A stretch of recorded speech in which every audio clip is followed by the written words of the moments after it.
conclusion de cette semaine de réflexion et de prière. Non pas à la fin de l'expérience, en tous les cas, cette expérience va continuer, et je vous expliquerai comment. Ce qui est intéressant, c'est que pour des raisons diverses, du moins ce n'est pas intéressant, du moins pour des raisons diverses, un certain nombre d'entre vous n'a pas été présent. Et c'est pour ceux qui n'ont pas été présents que je vais me livrer à un rappel des points que nous avons abordés tout au cours de cette semaine avec ceux qui étaient présents. J'ai averti ces derniers de mon intention ce matin, de cette démarche, et ils ont agréé, parce qu'ils voulaient quand même partager cela avec vous. Et c'est ce que nous allons faire ensemble. Et je pense que le Seigneur est assez puissant, est assez bon pour leur permettre, malgré tout, d'en tirer profit. Dès qu'un homme, qu'une femme, se laisse convaincre par le Saint-Esprit de péché et de justice, il devient ou elle devient une nouvelle créature, une nouvelle création. C'est bien ce que la parole de Dieu, Jésus lui-même, laisse entendre à Nicodème, rappelez-vous. Le Saint-Esprit s'empare de cette personne et elle passe par cette repentance, par l'expérience de la repentance, de la conversion, et devient effectivement cette nouvelle créature, cette nouvelle création. Donc, le temple de l'Esprit, tel que l'apôtre Paul nous laisse entendre, ne savez-vous pas que vous êtes le temple du Saint-Esprit? Glorifiez donc Dieu dans votre corps et dans votre esprit qui appartiennent à Dieu. Donc, la relation qui existe entre le Saint-Esprit et cette personne devient une relation véritablement, une relation étroite, vraiment une symbiose s'établit. Et le Saint-Esprit prend possession de cette personne. L'apôtre Paul fait la même affirmation en s'adressant cette fois-ci à la communauté. Dans Corinthiens 3, elle dit « Ne savez-vous pas que vous, communauté, vous êtes le temple du Saint-Esprit, que le Saint-Esprit de Dieu habite en vous. Si quelqu'un détruit le temple de Dieu, Dieu le détruira, car le temple de Dieu est saint, et c'est ce que vous êtes. » La communauté devient elle-même le temple de l'Esprit, non pas automatiquement, elle le devient parce que chacun des éléments qui la composent est temple de l'Esprit. Donc l'ensemble est donc temple de l'Esprit. Donc la communauté dépend de l'individu et l'individu forme la communauté et dépend de la communauté.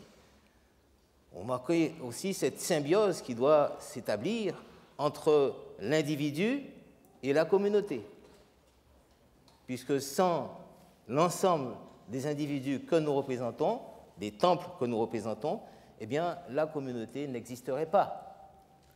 D'où l'avertissement de Dieu, qui sera sévère envers ceux qui détruisent le temple de Dieu. Nous détruisons le temple de Dieu en portant déjà atteinte à notre intégrité personnelle. Il faut pouvoir être en santé spirituelle, en santé physique, pour pouvoir continuer à être l'élément déterminant de l'existence même de l'Église. Ça sous-entend forcément que si je décide de ne plus participer au fait d'être présent à l'Église, de ne plus participer à ce qui fait l'Église, eh bien, ça signifie effectivement que je commence à détruire, je participe à la destruction de l'Église. Parce que nous devons prendre conscience que dans la parole de Dieu, il n'y a pas d'Église sur le registre. Nous sommes Église quand nous sommes ensemble. Et c'est une notion que nous trouvons particulièrement dans les Actes des Apôtres, où on insiste sur le fait que c'est tous ensemble qu'ils participaient aux activités, qu'ils participaient à tout ce qui faisait la vie de l'Église. Il y avait une solidarité parfaite dans cette Église et cette unité bien, doit être forcément recherchée par tous ceux qui se réclament de la communauté, de l'assemblée de Jésus qui est son corps, l'Église. Cette relation entre le Saint-Esprit et l'individu, temple, cette relation entre le Saint-Esprit et la communauté, temple, se remarque particulièrement dans un texte que nous trouvons dans l'Apocalypse, où le Saint-Esprit vraiment nous montre que le Saint-Esprit et l'Église, finalement, n'en font qu'un. Dans l'Apocalypse au chapitre 4, l'apôtre Jean a une vision du trône de Dieu, une vision de la salle du trône. Et dans cette salle du trône, il nous décrit cette salle du trône et il insiste sur le verset 5. Du trône sortent des éclairs, des voix et des coups de tonnerre. Devant le trône brûlent 7 lampes ardentes qui sont les 7 esprits de Dieu. Vous avez remarqué qu'il y avait 7 esprits de Dieu? Qu'est-ce que ça signifie? 7 esprits de Dieu? Nous savons bien qu'il n'y a qu'un esprit de Dieu.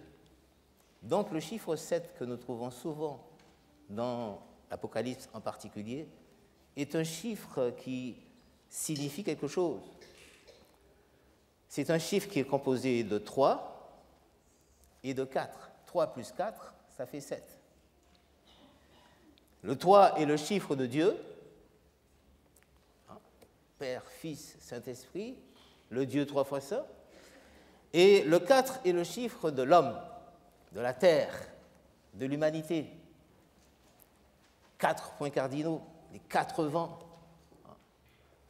les 4 bêtes qui sortent de la mer, voire Daniel. Tout cela a rapport à l'homme. Donc 3 plus 4 égale 7. 7 donc est le chiffre de la plénitude de la relation entre Dieu et l'homme.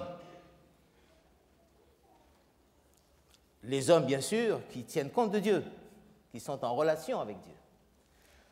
Donc vous constatez que ce Saint-Esprit, là, le chiffre 7 se manifeste ainsi, enfin, le chiffre 7 qui est mentionné concerne l'Esprit de Dieu, les 7 esprits, montre que l'Esprit de Dieu est en relation avec l'homme.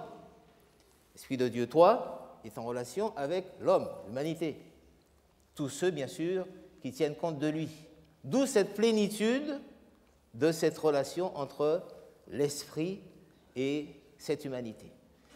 Qui donc, dans l'humanité, tient compte de l'Esprit? Eh bien, ceux qui sont laissés convaincre par l'Esprit de péché et de justice, et qui ont accepté de devenir ainsi le temple de l'Esprit. Ainsi, cet Esprit qui est devant Dieu représente finalement l'Église. C'est ce que nous constatons quand il est dit que cette Église, c'est Jésus qui le dit d'ailleurs, dès le chapitre 1 de l'Apocalypse. Comme ça, ce n'est pas une interprétation de notre part. Au verset 19 du chapitre 1, il nous est dit « Écris donc ce que tu as vu, ce qui est et ce qui doit arriver ensuite. Le mystère des 7 étoiles que tu as vues dans ma main droite et des 7 chandeliers d'or. Les 7 étoiles sont les anges des 7 esprits et les 7 chandeliers sont les 7 églises. » Donc, ces 7 lampes représentent, dès que 7 lampes sont ainsi énoncées, nous ne pouvons pas ne pas penser au chandelier, qui était nanti de 7 lampes. Même si ce n'est pas le même mot qui est utilisé pour le chandelier, ces lampes sont en grec luknia, et pour ces 7 lampes du Saint-Esprit, cette représentation du Saint-Esprit sous forme de 7 lampes, c'est lampas. Mais ce qui est intéressant, c'est que l'Église a une mission à accomplir. Elle est la lumière du monde. Donc, c'est cette lampe représente cette lumière que le Saint-Esprit, que l'Église doit répandre autour d'elle. Donc, même si c'est l'Uchnia, mais ce sont quand même des lumières. La preuve, c'est que dans la parabole des 10 vierges, c'est bien le mot lampas qui est utilisé aussi, comme là dans l'Apocalypse 4 concernant le Saint-Esprit. Donc, ce Saint-Esprit va s'identifier à la vocation même de l'Église. C'est pour ça que le Saint-Esprit et l'Église n'en font qu'un dans la démarche et dans la relation. Pour Dieu, il n'y a pas d'Église sans Saint-Esprit. C'est un principe fondamental dans l'Écriture. Nous ne pouvons pas faire fi du Saint-Esprit parce que pour Dieu, le Saint-Esprit, j'ai envie de dire, fait partie de l'Église. J'en veux pour preuve ce que nous lisons au chapitre 22 de l'Apocalypse.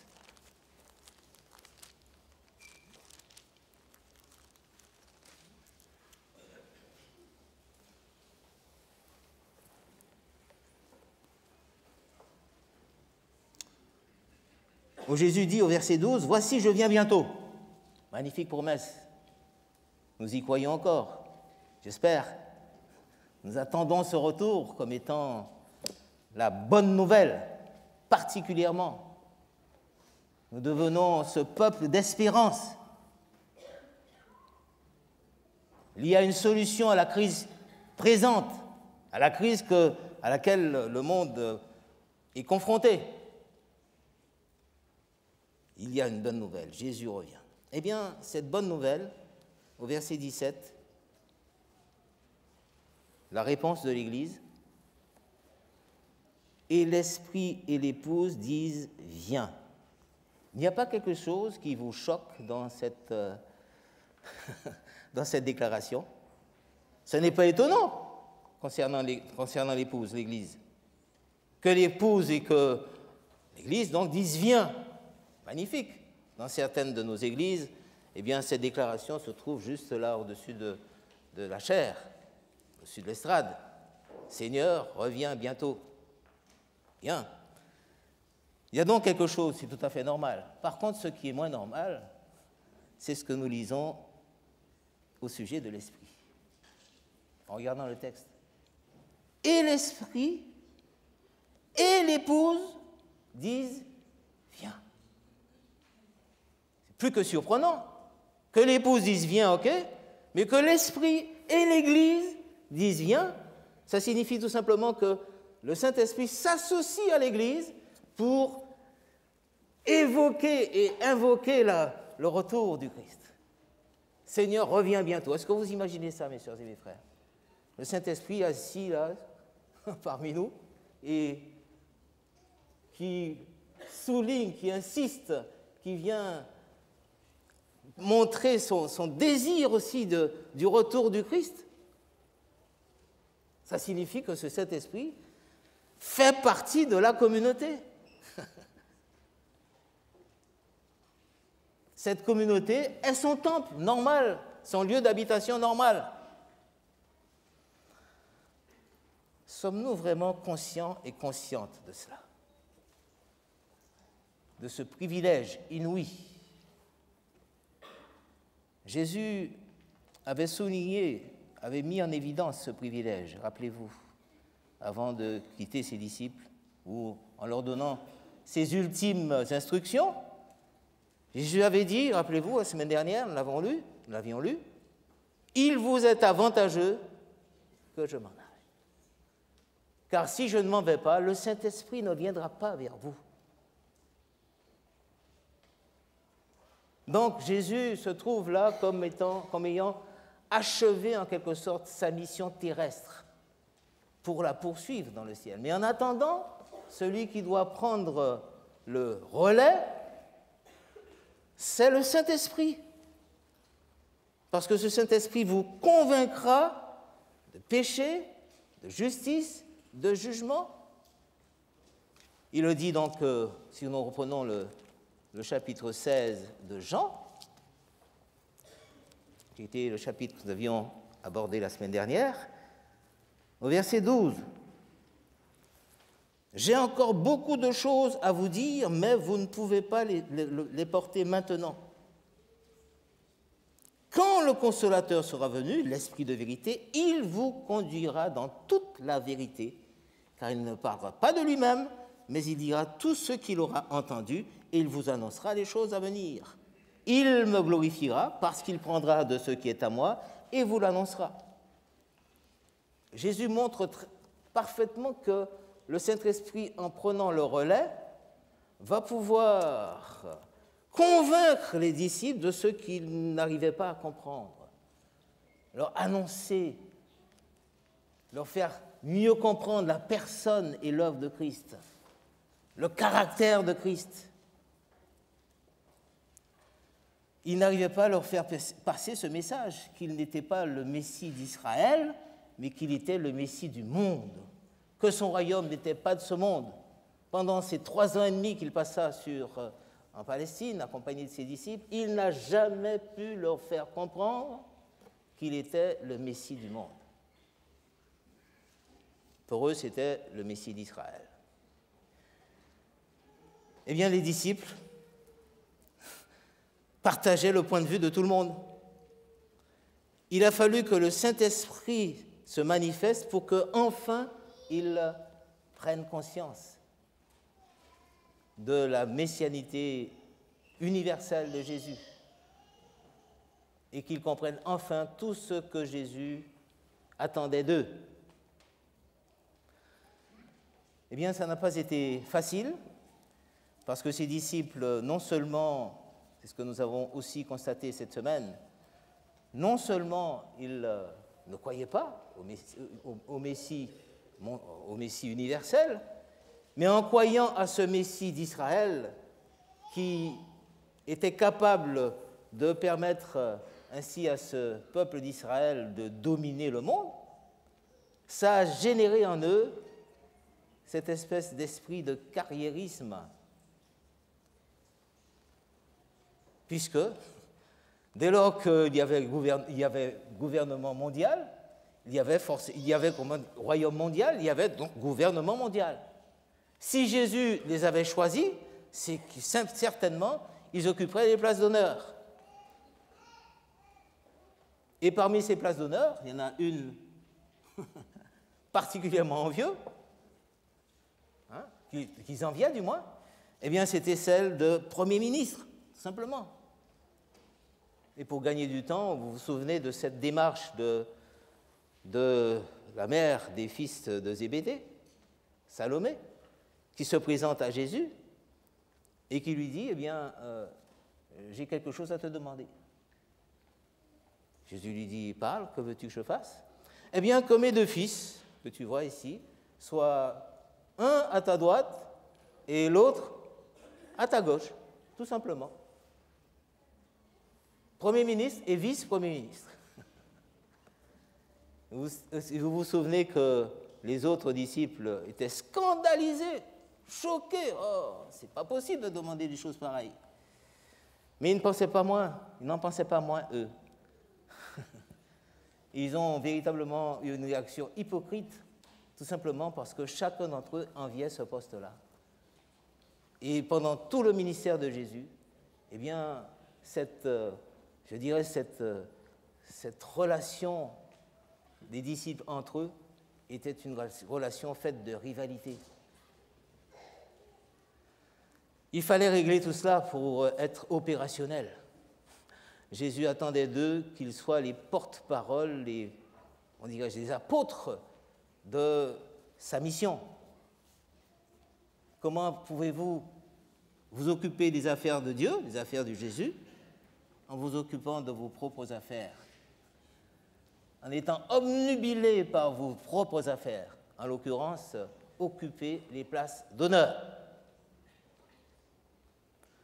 Il a fallu vraiment que quelque chose se passe. Et j'aimerais attirer votre attention sur une démarche que Jésus a entreprise au soir de sa résurrection. Dans l'évangile de Jean, au chapitre 20, nous lisons, au verset 19, « Le soir de ce jour qui était le premier de la semaine, dimanche, les portes du lieu où se trouvaient les disciples étant fermées à cause de la crainte qu'ils avaient des Juifs, Jésus vint, se présenta au milieu d'eux et leur dit « La paix soit avec vous ». Et quand il leur dit cela, il leur montra ses mains et son côté. Les disciples furent dans la joie et en voyant le Seigneur, Jésus leur dit de nouveau « La paix soit avec vous. Comme le Père m'a envoyé, moi aussi je vous envoie. » Après ces paroles, il souffla sur eux et leur dit « Recevez le Saint-Esprit. » Donc, ils reçoivent, j'appelle cela un acompte de Saint-Esprit, qui ne leur permet toujours pas de comprendre la dimension du ministère du Christ. La preuve, puisque si nous allons dans le texte qui a été lu aujourd'hui, dans Actes au chapitre 1, nous lisons qu'il pose une question à Jésus, Actes au chapitre 1, au verset 6. Jésus s'apprête à les quitter. Ils sont sur le mont des Oliviers. Et pourtant, vous voyez que ça les tarauda, cette affaire-là, jusqu'au bout. Verset 6. Alors les apôtres réunis lui demandèrent « Seigneur, est-ce en ce temps que tu rétabliras le royaume d'Israël ?» Décidément, jusqu'à la dernière minute, taraudés par cette pensée d'occuper les places d'honneur.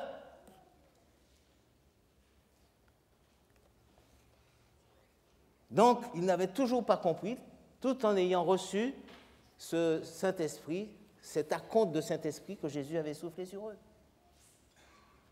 Mais cet acompte de Saint-Esprit va leur permettre de faire ce que nous constatons et ce que je vais vous proposer ce matin.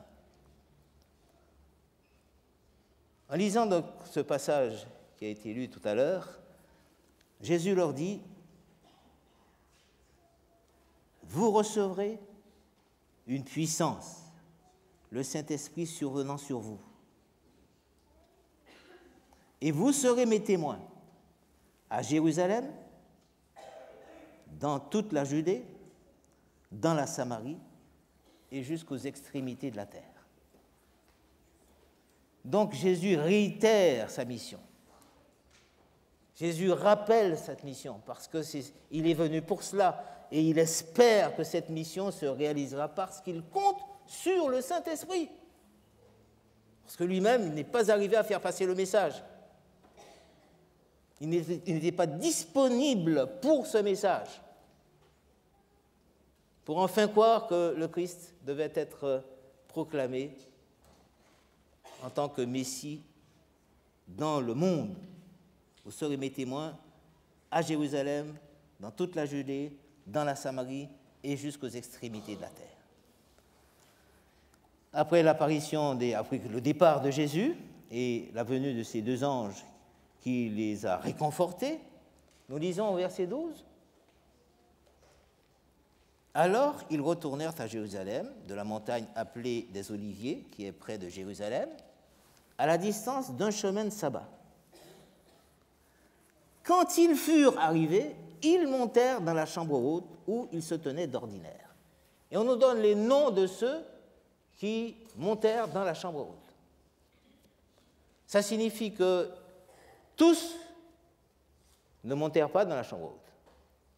Ça signifie que les disciples étaient bien plus nombreux que les 12 sur le mont des Oliviers. J'en veux encore pour preuve, au verset 15, en ces jours-là, Pierre se leva au milieu des frères. Le nombre de personnes réunies était d'environ 120. Donc ils étaient bien plus nombreux que les 12 sur ce mont des Oliviers pour assister au départ de Jésus et pour entendre ses ultimes instructions. Ça signifie, encore une fois, que ceux qui montèrent dans la chambre haute n'étaient qu'un groupe que nous allons définir. On nous dit qu'il s'agissait de l'ensemble des apôtres. Ils étaient 11. savez ce qui est devenu le 12e.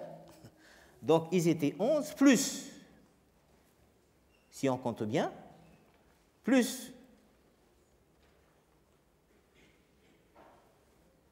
la mère de Jésus, au verset suivant, verset 14, Marie, plus encore les femmes, ces femmes qui suivaient Jésus, qui certainement s'occupaient notamment de l'intendance.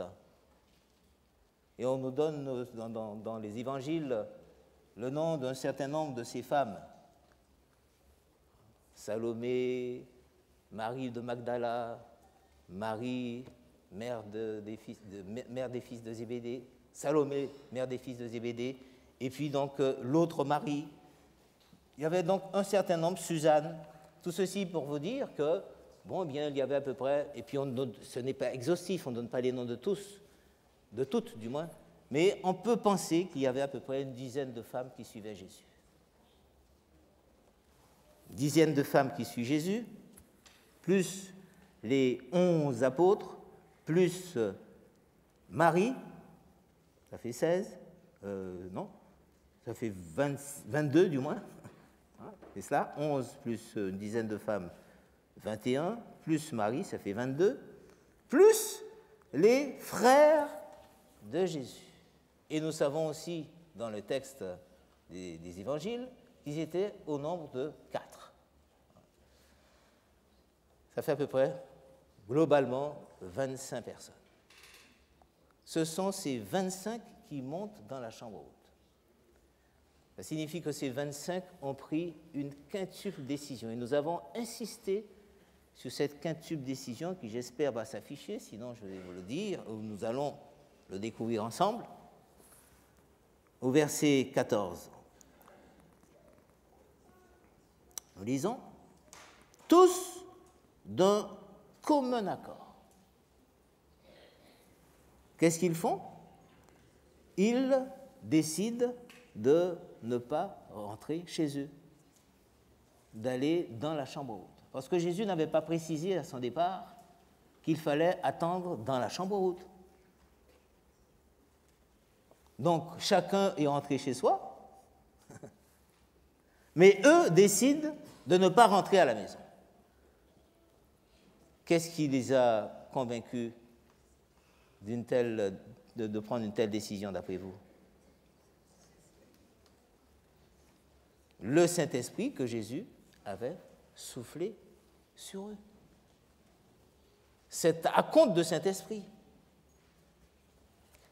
Cet acompte n'était pas suffisant, je vous le rappelle, pour leur faire comprendre que, enfin, Jésus n'était pas venu établir un royaume sur la terre, mais était suffisant, cet acompte était suffisant pour leur permettre, à ces 25, de prendre cette quintuple décision.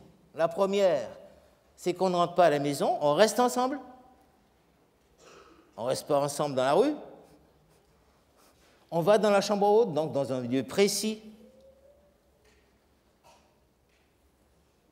Troisièmement, de prier. De prier pourquoi? Eh bien, de prier évidemment pour que la promesse se réalise. Voilà, vous l'avez au tableau au fur et à mesure. De prier en vue de la réalisation de la promesse de Jésus de recevoir le Saint-Esprit. Et puis, en regardant de très près le texte, au verset 14, nous lisons que tous d'un commun accord persévéraient dans la prière. Donc, la quatrième décision, qui est une décision de foi, c'est de persévérer dans la prière jusqu'à ce que le Saint-Esprit se manifeste, jusqu'à ce qu'on l'obtienne, le Saint-Esprit. C'est un acte de foi, parce qu'ils ne savaient pas le temps qu'ils auraient à attendre. Et donc, ils prennent cette quatrième décision. Et ils espèrent vraiment qu'en priant, que leur prière sera exaucée. Oh, il y a des conditions à remplir pour que la prière soit exaucée. Vous le savez cela. Jésus l'a clairement laissé entendre. pour que Dieu réponde, qu'est-ce qu'il faut? J'ai presque envie de vous interroger vraiment, parce que c'est essentiel, parce que nous avons tous une vie de prière, je l'espère, en tous les cas, ça va de soi, pour être exaucés, pour que Dieu entende et réponde. Quelles sont les conditions à remplir? Il y en a, pour vous aider, au moins 3. Comment? Avoir la paix. Bon, je vais la placer en 3e, mais c'est bien, pourquoi pas? Avoir la paix. La paix avec qui? Bon, vous lisez ça dans Matthieu chapitre 5, un petit rappel.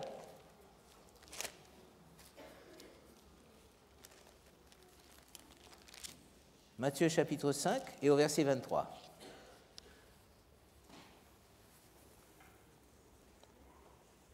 Nous avons besoin de temps en temps de ces piqûres de rappel.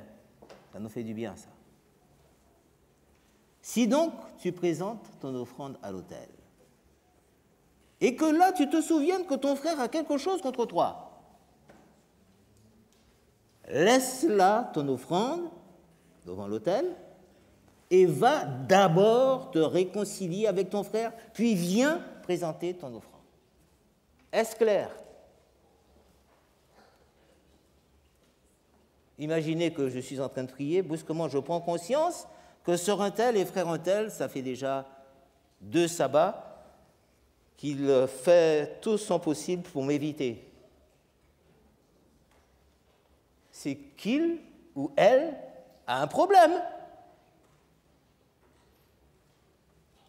Soyons concrets.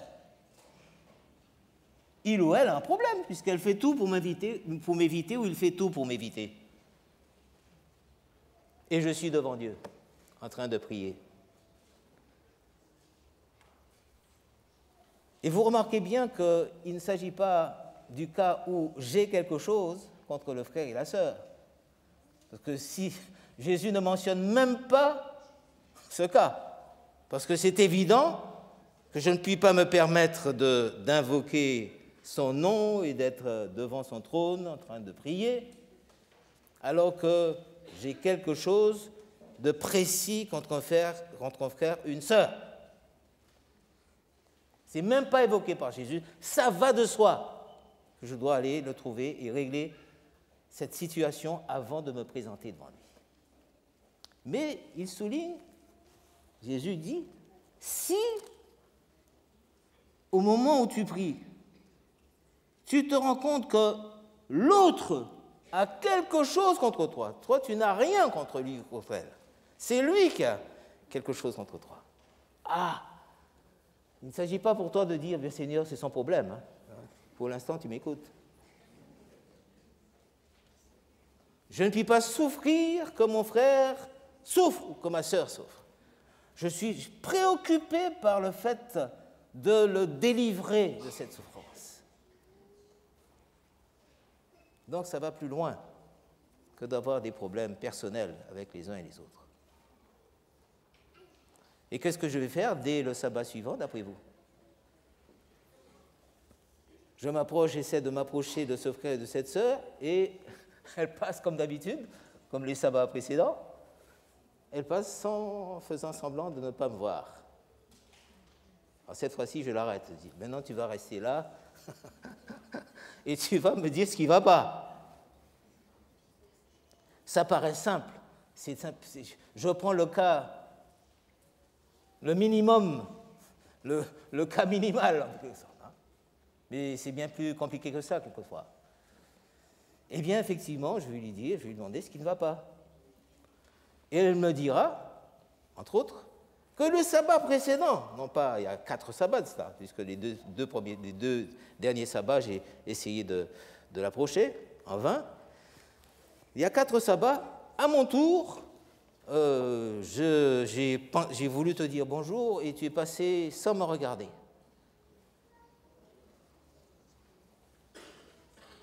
Ouf, on règle cela parce que je pourrais lui répondre que j'étais perdu, effectivement, j'étais perdu dans mes pensées parce qu'il y avait un problème qui me préoccupait. C'est tout. Ça n'est pas volontaire. Pardonne-moi mon frère, pardonne-moi ma soeur. Tout rentre dans l'ordre, c'est terminé. Hein? Bon, c'est le cas le plus simple. Vous comprenez ce que ça signifie. Et c'est ce que Jésus veut montrer à ses disciples. Pour qu'il soit entendu, pour que la prière soit entendue, il faut se préoccuper de la santé spirituelle, de la paix de l'autre. Ça me préoccupe. Deuxième, donc le premier a déjà été dit, c'est-à-dire la paix. Ensuite, quoi encore? Ce qui doit être vraiment la foi. La foi. Et Jésus souligne une foi qui anticipe. Vous connaissez ce texte de Marc? On peut le lire, pourquoi pas? Marc au chapitre 11, pardon.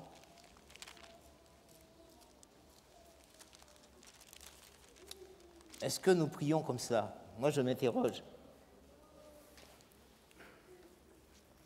Jésus dit au verset 22, Jésus prit la parole et leur dit, « Ayez foi en Dieu. Je vous le dis en vérité, si quelqu'un dit à cette montagne, ôte-toi de là et jette-toi dans la mer, et s'il ne doute point en son cœur, mais croit que ce qu'il dit arrive, il le verra s'accomplir. C'est pourquoi, c'est ce verset 24, je vous le dis, tout ce que vous demanderez en priant, croyez que vous allez le recevoir. C'est pas ce que vous lisez dans vos Bibles? Croyez que vous l'avez reçu et vous le verrez s'accomplir. Quelles sont les prières qui méritent que nous anticipions de cette façon? Forcément, les prières où nous sommes sûrs que ce que nous demandons va dans le sens de la volonté de Dieu. On est d'accord? Parce que ce n'est pas valable pour toutes les prières. Nous savons ce que c'est, nous sommes des enfants gâtés. Et Dieu s'occupe particulièrement des enfants gâtés. Il ne leur donne pas, comme les enfants gâtés, tout ce qu'ils demandent. Il ne répond pas selon leurs désirs. Mais Jésus est clair, ce que Dieu désire, c'est certain qu'il l'accordera, notamment, pendant le cas de l'amour, d'Agapé. Dieu veut que, c'est Jésus qui le dit lui-même, aimez-vous les uns les autres. À ceci, le monde connaîtra que le Père m'a envoyé, que je suis, croira en mon authenticité. Donc ça c'est sûr, quand on passe une telle demande, on est sûr de recevoir effectivement la réponse positive de Dieu. Alors prenons le cas de l'amour, quand je demande à Dieu de placer en moi son amour, je suis sûr d'être exaucé, d'avoir été exaucé, et vous le verrez s'accomplir. Je suis sûr d'avoir reçu la part d'amour dont je suis capable, que je suis capable de recevoir, pour véritablement là, commencer à aimer comme Jésus veut me voir aimer. Je n'espère pas le recevoir, je l'ai reçu. Si je l'ai reçu, je dois me comporter en fonction de la réception de cet amour. Qu'en pensez-vous? Ma relation à l'autre sera une relation, quand je le verrai, quand je serai en contact avec lui, sera une relation d'une personne, d'un frère, d'une sœur, qui a reçu l'amour demandé. Je le verrai différemment. Il y a une anticipation. Et je verrai que les choses évoluent ainsi dans la relation à l'autre. Et je finirai par m'attacher à celui dont je m'occupe ainsi, dont je cultive le souci de son bien-être, de sa paix et de son bonheur. Il y a une anticipation. Seigneur, je t'ai demandé l'amour, c'est ta volonté, tu me l'as donné, donc je dois pouvoir voir mon frère, ma sœur différemment, et avoir avec lui, avec elle, une autre relation. C'est ça l'anticipation. C'est ce qui fait véritablement la raison d'être de l'Église. Ce n'est pas possible de ne pas pouvoir se saisir d'une telle, je dirais, d'entrer dans un tel processus. On est toujours en espérance. Depuis le 1er janvier jusqu'au 31 décembre, je prie pour recevoir l'amour et je n'arrive pas toujours à digérer mon frère et ma sœur. Sa tête ne me revient toujours pas. Parce que j'espère recevoir cet amour qui me permettra de le considérer normalement, comme fréquentable. Nous ne marchons pas sur la tête. Jésus sait ce qu'il dit. Il faut que nous entrions dans ce processus, que nous le croyions, et nous verrons les choses changer dans notre relation les uns avec les autres. Parce que anticipation. Et puis, l'autre exemple concernant la volonté de Dieu, c'est ce que Luc nous déclare concernant le fait de ne pas... Jésus va fort. Il dit, quand ton enfant te demande un poisson, tu lui donnes un scorpion. Quand il te demande un œuf, tu lui donnes... Je ne me souviens plus, il faut le relire. Donc, ce n'est pas possible. À combien plus forte raison, vous, méchants comme vous l'êtes, vous êtes incapables de donner de mauvaises choses à vos enfants, le Père vous accordera-t-il le Saint-Esprit.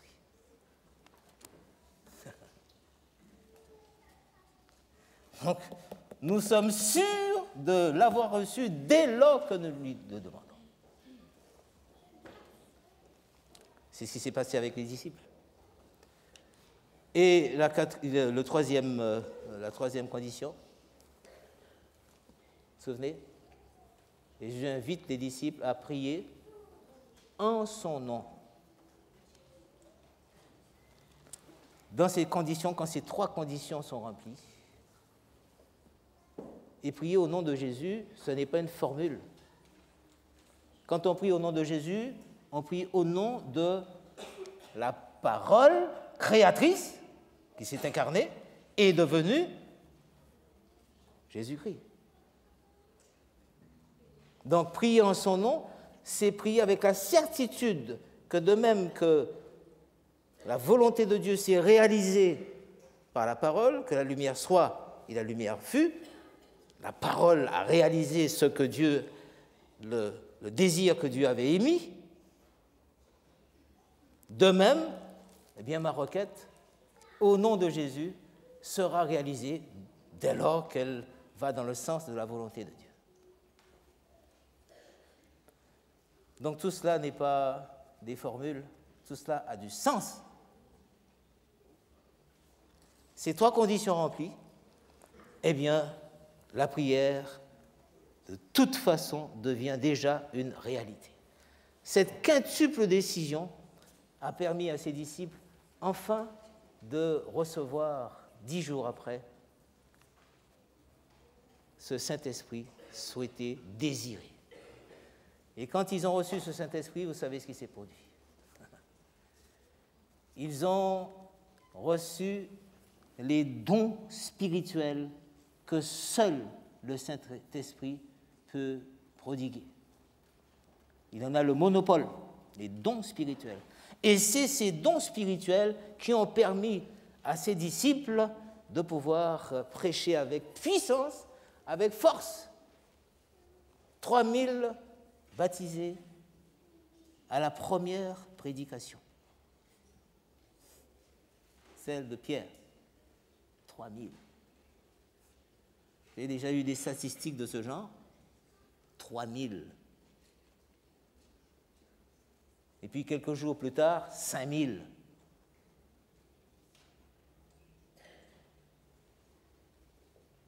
À tel point que Jérusalem a été rapidement remplie, ce sont même les pharisiens qui ont constaté cela, ils ont rempli Jérusalem de ce message en Jésus-Christ. Parce que le Saint-Esprit est seul à pouvoir nous accorder les dons spirituels qui accompagnent la prédication de l'Évangile.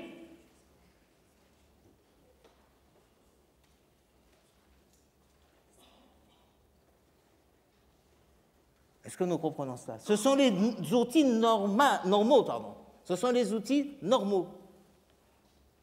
Les dons spirituels. Nos talents, bien sûr, mais l'outil idéal, c'est le Saint-Esprit. Vous me direz, eh bien non, c'était valable pour les premiers disciples, premier siècle. Ensuite, c'est estampé. On a fait vraiment... L'histoire a montré qu'on n'avait plus besoin du Saint-Esprit, ou pratiquement plus. On se débrouillait tout seul. Dans Marc, au chapitre 16,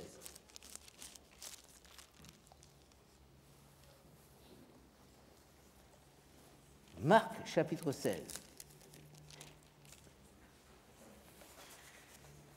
Jésus donne aussi là ses ultimes instructions aux disciples, versets 15 et suivants. Puis il leur dit, allez par tout le monde et prêchez la bonne nouvelle à toute la création. Celui qui croira et qui sera baptisé sera sauvé, mais celui qui ne croira pas sera condamné. Voici les miracles qui accompagneront ceux qui ont cru.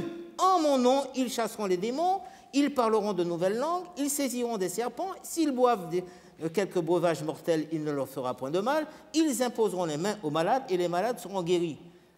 Il s'agit-il ici des talents, mes sœurs et mes frères?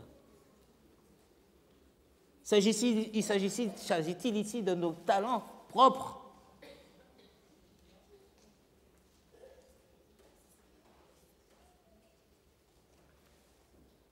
En effet, c'est bien voici les miracles qui accompagneront ceux qui auront cru. Il ne s'agit pas ici des apôtres, bien sûr, ils avaient ces dons spirituels qu'ils avaient demandé au Seigneur, mais ceux qui ont cru à leur prédication, et ainsi de suite, c'est ceux qui auront cru qui seront nantis de ces dons spirituels.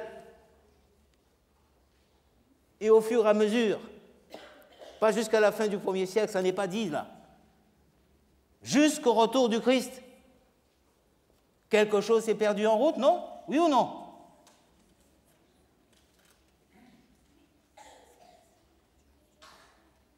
Il faut le reconnaître, mes soeurs et mes frères. Il y a un problème auquel nous sommes confrontés. Ce que le Christ avait prévu, eh bien, n'est pas d'actualité. Loin s'en faut. Nous sommes donc devant une réalité. Et j'aimerais vous laisser cette parole ce matin. Il faut que nous soyons conscients qu'il y a quelque chose qui a été perdu en route. Et que nous demandions au Seigneur de pouvoir nous l'accorder. Il le fera volontiers, ça va de soi, puisque c'est sa volonté, pour que les choses changent, que nous utilisions les vrais outils.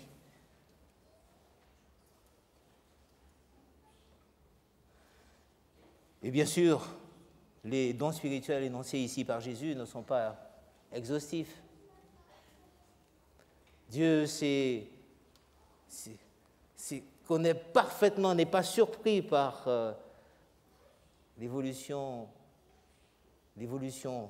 qui se passe, l'évolution de ce monde dans lequel nous vivons. Nous avons affaire à des postmodernes, comme on les appelle. Vous croyez que Dieu est surpris et débordé par cette situation à laquelle nous sommes confrontés? Ah, j'ai pas de solution pour les postmodernes. Vous imaginez Dieu qui dit ça? Ah, pour les postmodernes, j'ai pas de solution. Il y a 2000 ans, oui, j'avais des solutions, mais maintenant, je suis à court. Ça signifie que Dieu est capable de nous accorder les dons spirituels dont nous avons besoin aujourd'hui pour atteindre ces postes modernes. Vous le croyez, mes chers frères et sœurs? Est-ce que vous le croyez? Mais si on ne le croit pas, on n'utilisera jamais les vrais outils. Nous ne les demanderons pas au Seigneur, puisque nous n'avons pas confiance. Nous nous croyons plus malins. Dieu a tout prévu. Dieu est capable de nous accorder les dons spirituels dont nous avons besoin aujourd'hui dans je dirais, en l'état, face à cette situation à laquelle nous sommes confrontés. Je terminerai en montrant que les disciples ont parfaitement réalisé leur mission. Ils ont suivi en quelque sorte cet ordre de mission. Jérusalem, Judée, Samarie et extrémité de la terre. Dans Acte 5, 28, il nous est dit ceci concernant Jérusalem. Je vous l'ai cité tout à l'heure, mais c'est bien de pouvoir le lire ensemble. Acte 5, 28. Peut-être que s'il y a quelqu'un qui l'a déjà trouvé, qu'il le lise. Acte 5, 28. Les membres du Sanhédrin qui disent à Pierre et à Jean, « Ne vous avons-nous pas défendu expressément d'enseigner en ce nom-là? Et voici, vous avez rempli Jérusalem de votre enseignement et vous voulez faire retomber sur nous le sang de cet homme. » Eux-mêmes reconnaissent qu'ils ont rempli Jérusalem de cet enseignement. Alors, en Judée, acte 8, versets 1 et 4, il y eut ce jour-là une grande persécution contre l'église de Jérusalem, et tous, excepté les apôtres, se dispersèrent dans les contrées de la Judée et de la Samarie. Ceux qui avaient été dispersés allaient de lieu en lieu en annonçant la bonne nouvelle de la parole. Ils fuient, mais ils annoncent la bonne nouvelle. Et ils remplissent la Judée. La Samarie, acte 8, verset 5. Philippe étant descendu dans les villes de Samarie, y prêcha le Christ. Et au verset 12, quand ils eurent cru à Philippe, qui leur annonçait la bonne nouvelle du royaume de Dieu et du nom de Jésus, hommes et femmes se firent baptiser. La Samarie est atteinte et débordée, je peux dire, débordée par l'Évangile. Et aux extrémités de la terre, Colossiens 1, c'est l'apôtre Paul qui déclare cela. Colossiens 1 et au verset 21 à 23.